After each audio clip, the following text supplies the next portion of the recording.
పూర్తి వివరాలు చూసే ముందు మా ఛానల్ ని సబ్స్క్రైబ్ చేయడం మర్చిపోకండి. శ్రీ గురుభ్యో నమః. శ్రీ మహాసరస్వత్యై నమః. ఓం నమః శివాయ. నారాయణ శాస్త్రి ఆస్ట్రాలజీ ఛానల్ వీక్షిస్తున్నటువంటి ప్రేక్షక మహాశయులకు స్వాగతం, సుస్వాగతం. ఈరోజు మనము 2025వ సంవత్సరం జూన్ నెల 16వ తేదీ నుంచి 30వ తేదీ వరకు కుంభరాశిలో జన్మించినటువంటి వారికి ఏ విధంగా ఉందో తెలుసుకుందాం. కుంభరాశి వారి యొక్క రాశి ఫలితాలను పరిశీలించే ముందు ప్రేక్షక మహాశయులకు చిన్న విజ్ఞప్తి ఏమిటంటే, మీకు రాశి ఫలితాలు అత్యంత ఖచ్చితమైనటువంటి యాక్యురేట్ ప్రిడిక్షన్స్ మీకు అందించడం కోసం మేము చేసేటటువంటి శ్రమ చాలా ఎక్కువగా ఉంటుంది. కాబట్టి ఈ రాశి ఫలితాలు చూసినటువంటి మీరు ఇవి మీకు ఎంతవరకు ఉపయోగపడుతున్నాయి, ఎంతవరకు వర్తిస్తున్నాయి అనేటటువంటి విషయాన్ని కామెంట్స్ రూపంలో తెలియచేయండి. అలానే ఇప్పుడు చెప్పేటటువంటి గోచార ఫలితాలు కాబట్టి 90% మందికి 90% ఫలితాలు వర్తిస్తాయి. ఎవరైనా సరే తీవ్రమైన ప్రతికూలతలు కనుక పొందుతున్నట్లయితే అటువంటి వారు ఒకసారి మీరు మీ వ్యక్తిగత జాతకాన్ని విశ్లేషణ చేయించుకొని దోషం ఎక్కడుందో తెలుసుకుని దోష నివారణ కనుక చేయించుకుంటే సత్ఫలితాన్ని పొందుతారు. ఫస్ట్ ఇప్పుడు 16వ తేదీ నుంచి 30వ తేదీ వరకు డే వైజ్గా వీరికి ఏ విధంగా ఉంటుందో తెలియజేస్తూ కొన్ని ముఖ్యమైనటువంటి విషయాలలో అంటే విద్య, ఉద్యోగం, వివాహం, ఆరోగ్యం, సంతానం, ఆర్థికంగా ఇట్లాంటి విషయాలలో ఎప్పుడు జాగ్రత్తలు తీసుకోవాలనేటటువంటి విషయం కూడా తెలియజేస్తున్నాను. కాబట్టి వీడియో చివరి వరకు చూడండి. ఇక్కడ జూన్ 16వ తేదీ ఉదయం నుంచి మధ్యాహ్నం 1:06 వరకు ఉండేటటువంటి ఈ రోజుల్లో ఇది కుంభరాశి వారికి బ్రహ్మాండమైనటువంటి ఆత్మవిశ్వాసాన్ని పెంచుతుంది. అసలు నేను ఏదైనా సాధించగలను అనేటటువంటి నమ్మకాన్ని కలిగిస్తుంది. కాబట్టి ఇది అత్యంత అనుకూలమైనటువంటి రోజు అని చెప్పాలి. కానీ ఇక్కడ మీకు తొందరపాటు నిర్ణయాలు అనేటటువంటివి పనికిరావు. ఇక్కడ మీరు ఖచ్చితంగా 16వ తేదీన నలుపు బ్లాక్ కలర్ డ్రెస్ వేసుకోవటం అనేటటువంటిది ఖచ్చితంగా చెప్పదగిన సూచన. వేసుకోవటం వలన ప్రతికూలతలు తగ్గుతాయి. కాబట్టి బ్లాక్ కలర్ డ్రెస్ అనేది యూజ్ చేయండి. 16వ తేదీ మధ్యాహ్నం 1:06 నుంచి 18వ తేదీ రాత్రి 6:41 మధ్యలో ఉండేటటువంటి సమయంలో ఆర్థిక లావాదేవీలు అత్యంత అనుకూలంగా మారతాయి. కుటుంబ సభ్యులతో సంభాషణలు చాలా చతురతతో కూడుకుని ఉంటాయి. ఇక్కడ మీకు ఖర్చులు కూడా కొన్ని సందర్భాలలో భోళాతనానికి పోయి ఖర్చులు ఎక్కువగా పెట్టాల్సిన పరిస్థితులు కూడా కనిపిస్తూ ఉంటాయి. కాబట్టి ప్రణాళికాబద్ధంగా కనుక లేకపోయినట్లయితే కొంచెం ఆర్థికంగా ఒడిదుడుకులు ఏర్పడే అవకాశాలు ఉంటాయి. ఇక్కడ మీరు చేయవలసినటువంటి చక్కటి పరిహారం ఏమిటంటే 16వ తేదీ రాత్రి నుంచి అంటే మధ్యాహ్నం నుంచి 18వ తేదీ రాత్రి మధ్యలో మీరు చేయవలసిన పరిహారం శనివారం రోజున నల్ల నువ్వులతో శనిగ్రహానికి అభిషేకం చేయటం వల్ల మంచిది. జూన్ 18వ తేదీ రాత్రి 6:41 నుంచి 20వ తేదీ రాత్రి 9:41 వరకు ఉండేటటువంటి సమయంలో ప్రయాణాలు చాలా అనుకూలంగా మారుతూ ఉంటాయి. కమ్యూనికేషన్ వ్యవస్థ చాలా మెరుగుపడుతుందని చెప్పాలి. పబ్లిక్ రిలేషన్స్ బ్రహ్మాండంగా ఉంటాయి. ముఖ్యంగా చెప్పాలంటే చాలా ధైర్యంతో కూడినటువంటి నిర్ణయాలు తీసుకుంటూ ఉంటారు. ఇక్కడ మీకు సోదరులతోటి అటాచ్మెంట్ అనేది బాగా పెరుగుతుంది, బలపడుతుంది అని చెప్పాలి.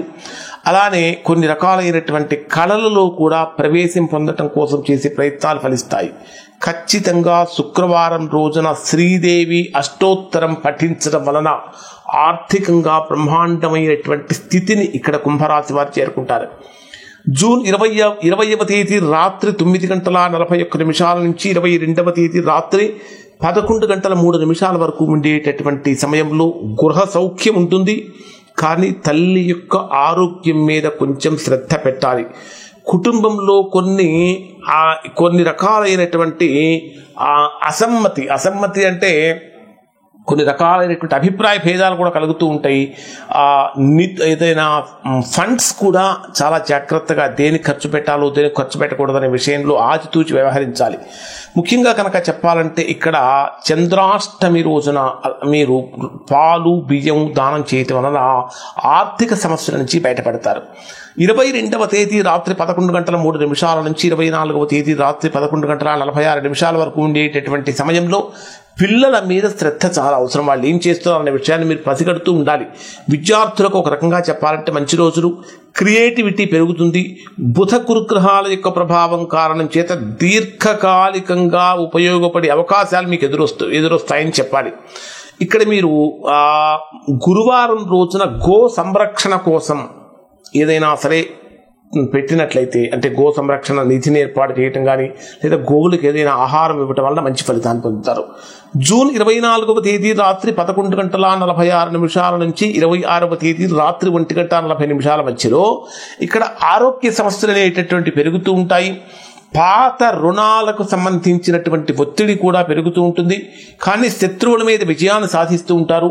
ఇక్కడ బుధుడు మీకు 6వ స్థానంలో ప్రవేశించినటువంటి సందర్భంలో కొన్ని గుప్త రోగాలు అనేటటువంటి మిమ్మల్ని ఎక్కువగా ఇబ్బంది పెట్టే అవకాశం కనిపిస్తూ ఉంటుంది. బుధవారం రోజున గణపతికి సంబంధించిన పూజ చేయటం అంటే వినాయకుడి పూజ చేసుకోవటం చాలా మంచిది. 26వ తేదీ రాత్రి 1:40 నుంచి 29వ తేదీ రాత్రి వరకు ఉండే 29వ తేదీ ఉదయం 6:34 వరకు ఉండేటటువంటి సమయంలో జీవిత భాగస్వామితో మినహాయించి మిగిలినటువంటి బంధుత్వాల మీద ఒత్తిడి పెరుగుతుంది. అంటే మిగిలిన బంధువుల నుంచి కొంచెం ఒత్తిడి ఏదో ఒక కారణం చేత ప్రెషర్ పెరిగే అవకాశం ఉంటుంది. కారణం ఏంటంటే సప్తమ స్థానంలో కుజకేతు గ్రహాల కలయిక కారణం చేత ఆర్గ్యుమెంట్స్ అనేటటువంటివి పెరుగుతూ ఉంటాయి. కాబట్టి ఆ రోజుల్లో మౌనం పాటించడం చాలా మంచిది. ఇక మంగళవారం రోజున కుజగ్రహం యొక్క శాంతి కోసం హనుమాన్ ఆలయాన్ని దర్శించడం కూడా చాలా శ్రేష్టం. 29వ తేదీ ఉదయం 6:34 నుంచి 30వ తేదీ రాత్రి వరకు ఒక రకంగా చెప్పాలంటే ఏ విధంగా ఉంటుందంటే మనం ఎలా ప్రవర్తిస్తున్నాం అనేటటువంటి విషయంలో ఆత్మవిమర్శ చేసుకుంటూ ఉండాలి. ఆత్మశుద్ధి చాలా అవసరం. అంటే చేసేటటువంటి పని నీతి నిజాయితీగా చేస్తున్నామా, ఎదుటివారు సీసీటీవీ కెమెరాలు ఉన్నాయి కాబట్టి మనం నటిస్తున్నామా అనేటటువంటి విషయాల్లో కొంచెం జాగ్రత్తగా ఉండాలంటే మన మనస్సుకు సంతృప్తి కలిగించేటటువంటి విధంగా మనం ఏ పని చేసినా సరే చక్కటి ఫలితాన్ని పొందుతూ ఉంటారు. అనారోగ్య సమస్యలు కొంచెం ఎక్కువగా కనిపిస్తున్నాయి కాబట్టి జాగ్రత్తలు పాటించండి. ఖర్చులు కూడా విపరీతంగా పెరిగిపోతూ ఉంటాయి. ఖచ్చితంగా మంగళవారం రోజున దుర్గాదేవి ఆలయంలో నెయ్యితో కనుక దీపం వెలిగించినట్లయితే మంచి ఫలితాలు పొందుతారు. ఇక్కడ జూన్ 22వ తేదీ నుంచి జూన్ 24వ తేదీ మధ్యలో ఉద్యోగపరమైనటువంటి అవకాశాలు మెరుగుపడుతూ ఉంటాయి. ఉద్యోగపరంగా శుభవార్తలు వింటారని చెప్పాలి. 24వ తేదీ తర్వాత బుధగ్రహం యొక్క గోచారం ప్రభావం చేత కారణం చేత మాట్లాడేటటువంటి శైలి అంటే మాట్లాడేటటువంటి మాటలలో చాలా చాలా జాగ్రత్తలు పాటించాలి. ప్రణాళిక ద్వారా అంటే ప్రణాళికాబద్ధంగా కనుక లేకపోయినట్లయితే ప్రతికూలతలు కలుగుతూ ఉంటాయి. ఆర్థికంగా కనుక పరిశీలించినట్లయితే ఇక్కడ కుంభరాశి వాళ్ళకి మీ 2వ స్థానం మీనరాశిలోనే శనిగ్రహం సంచారం జరుగుతున్నటువంటి కారణం చేత డెవలప్మెంట్ అనేటటువంటిది ఎక్స్ట్రీమ్లీ గుడ్ లెవెల్లో లేకపోయినా స్లోగా ముందుకు వెళ్తూ ఉంటుంది. ఖర్చుల మీద నియంత్రణ చాలా అవసరం అని చెప్పాలి. ఒక రకంగా చెప్పాలంటే కుటుంబ ఖర్చులు అనేటటువంటి బాగా పెరిగిపోతూ ఉంటాయి. జూన్ 20, 21, 22 ఈ 3 రోజుల్లో విపరీతమైన ఖర్చులు కనిపిస్తూ ఉన్నాయి కాబట్టి జాగ్రత్తలు పాటించండి. ఎడ్యుకేషన్ వైజ్గా కనుక పరిశీలిస్తే విద్యార్థులకు జూన్ 22, 23, 24 ఈ 3 రోజులు అత్యంత ఉత్తమమైనటువంటి కాలం అని చెప్పాలి. ఇది క్రియేటివిటీకి మీలో ఉండే ఇంటర్నల్ స్కిల్స్ బయటకు తీసుకొచ్చి మిమ్మల్ని ఒక మంచి గుర్తింపు తెచ్చే విధంగా ఇక్కడ మీకు కలుగుతుందని చెప్పాలి. మరి వైవాహికంగా ఏ విధంగా ఉంటుందంటే జూన్ 26, 29 మధ్యలో కుజకేతు గ్రహాల యొక్క ప్రభావం కారణం చేత తీవ్రమైనటువంటి విభేదాలు కలిగే అవకాశాలు ఉంటాయి. సహనంతో వ్యవహరించండి.